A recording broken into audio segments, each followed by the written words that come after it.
एक ऐसी सभ्यता है जिसने पिरामिडों से आसमान को छूने की कोशिश की, ममीज के जरिए मौत को चकमा दिया और नील नदी के किनारे अमरता की कहानियाँ लिखी।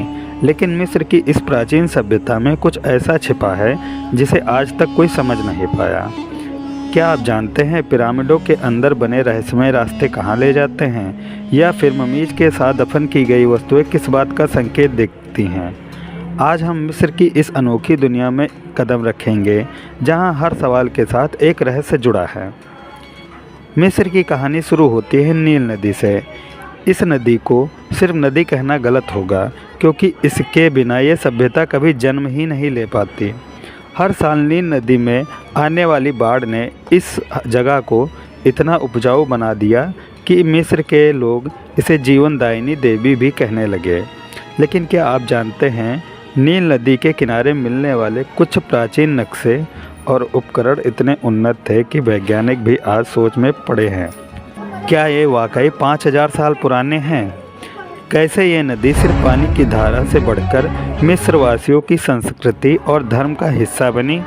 इस सवाल का जवाब अभी भी इतिहास के पन्नों में छिपा है। पिरामिड, ये नाम सुनते ही हमारे दिमाग में रहस्य और रोमांच की तस्वीर उभरती है। लेकिन क्या ये सिर्फ एक मकबरा था या इनका कोई और मकसद था? ग्रेट पिरामिड ऑफ गीजा को 4500 साल पहले बनाया गया। हर पत्थर का वजन 2 से 15 टन के बीच था। सवाल उठता है, इतनी भारी चीज़ों को बिना आधुनिक तकनीक के इतनी ऊंचाई तक ले जाया कैसे गया होगा? कुछ शोधकर्ता मानते हैं कि मिस्रवासी उन्नत गणित और ज्यामिति के जानकार थे, जबकि कुछ लोगों का दावा है कि इसमें एलियन का हाथ था। और पिरामिड के अंदर की गैलरियाँ ये किस उद्देश्य से बनाई गई थी? क्या ये खजाने को छिपाने के लिए बनाई गई थी, या ये आत्मा को किसी रहस्यमय ऊर्जा से जोड़ने का रास्ता था? पिरामिड का डिज़ाइन इतना परफेक्ट है कि इसमें धरती के चुंबकीय केंद्र और ब्रह्मांड के रहस्यों का इशारा मिलता है।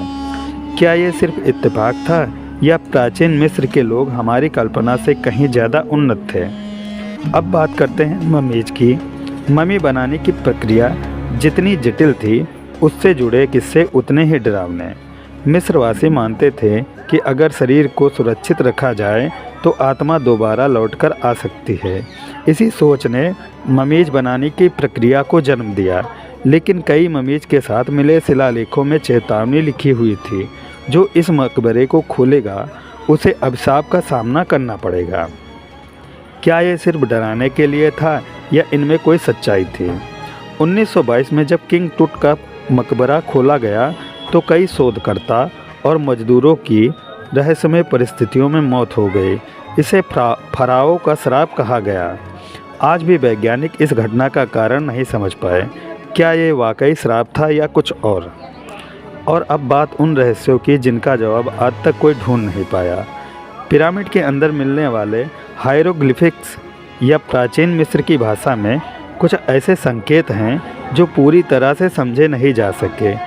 ये संकेत क्या किसी खोई हुई तकनीक का जिक्र करते हैं? कुछ जगहों पर वैज्ञानिकों को अजीब ऊर्जा का एहसास हुआ है। क्या पिरामिड एक तरह के ऊर्जा केंद्र थे जो ब्रह्मांडीय शक्तियों से जुड़े थे? एक और रहस्य, स्फिंक्स की मूर्ति। वैज्ञानिकों का मानना है कि यह मिस्र की सभ्यता से भी पुरानी हो सकती है। तो सवाल उठता है, इसे किसने बनाया और क्यों बनाया? क्या मिस्र की सभ्यता सिर्फ इंसानों की कड़ी मेहनत का नतीजा थी, या इसके पीछे कोई ऐसी शक्ति थी जिसे हम आज तक समझ नहीं पाए? मिस्र की सभ्यता हमें ये सिखाती है कि इंसान की जिज्ञासा और सपनों की कोई सीमा नहीं है। लेकिन इसके साथ ही ये सवाल भी छोड़ जाती है, क्या हम वाकई इस प्राचीन सभ्यता को पूरी तरह से समझ पाए हैं? अगर आपको इस वीडियो ने सोचने पर मजबूर किया तो इसे लाइक करें और अपने दोस्तों के साथ शेयर करें। और हाँ, हमारे चैनल को सब्सक्राइब करना ना भूलें, क्योंकि अगली बार हम एक और रहस्यमय दुनिया की सैर पर निकलेंगे। तब तक के लिए अलविदा।